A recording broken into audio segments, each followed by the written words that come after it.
নমস্কাৰ মৰমৰ দৰ্শকসকল, মই তৃষ্ণাই পুনৰবাৰ আপোনালোকক অন্য এটা ব্লগলৈ স্বাগতম জনাইছোঁ।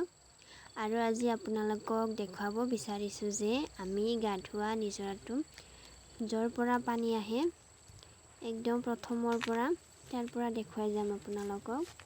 চাই যাবচোন কেনেকৈ ক'ৰ পৰা পানী আহে। এইবোৰ পাইপেৰে এনেকৈ টানা হৈছে আৰু ইয়াতে জইন কৰা হৈছে।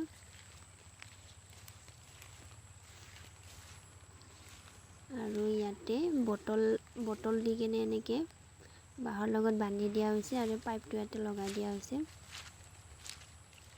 এনেকৈ গৈ একদম শেষলৈকে দেখুৱাই দিম আপোনালোকক প্ৰথমৰ পৰা। আৰু এইটো এখন ফিল্ডৰ দৰে হৈছে এতিয়া। এইটো পাহাৰে আছিল আগতে, ইয়াৰ মাটিবিলাক কাটি বেলেগত দিয়া হৈছে। ইয়াতে হাতীবিলাক আহিলে হাতীবিলাক খেলি থাকে ইয়াতে। আৰু এইখন হ'ল তামোল বাগান, নতুনকৈ লগাইছে। ইয়াৰ গছবিলাক কাটি দিছে। এইটো ডাঙৰ শিলটো থকা তাৰ পৰা পানীটো আহে। পানীটো কিন্তু একদম ভাল, মানে বিশুদ্ধ পানী আৰু কোনো ভেজাল নাই, একদম মাটিৰ তলৰ পৰা আহে।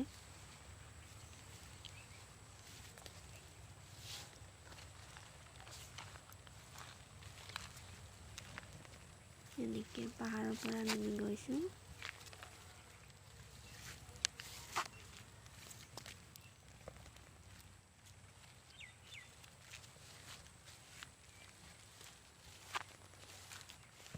বহুত দীঘল পাইপটো লগা হৈছে।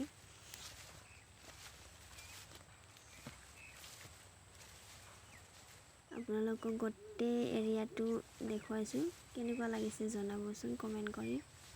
আৰু এইবোৰ যে বগা দেখিছে, এইবোৰ প্লাষ্টিক হয়। হাতী নোহাৰ কাৰণে এনেকৈ দিয়া হৈছে। এনেকৈ প্লাষ্টিক বান্ধি দিলে বোলে হাতী নাহে।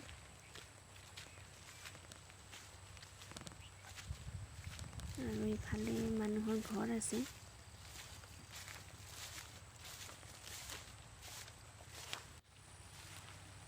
এতিয়া আহি পালোঁ।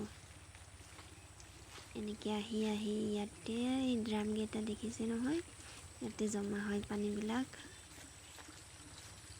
আৰু আমি ইয়াতে গা ধোওঁ, কাপোৰ ধোওঁ।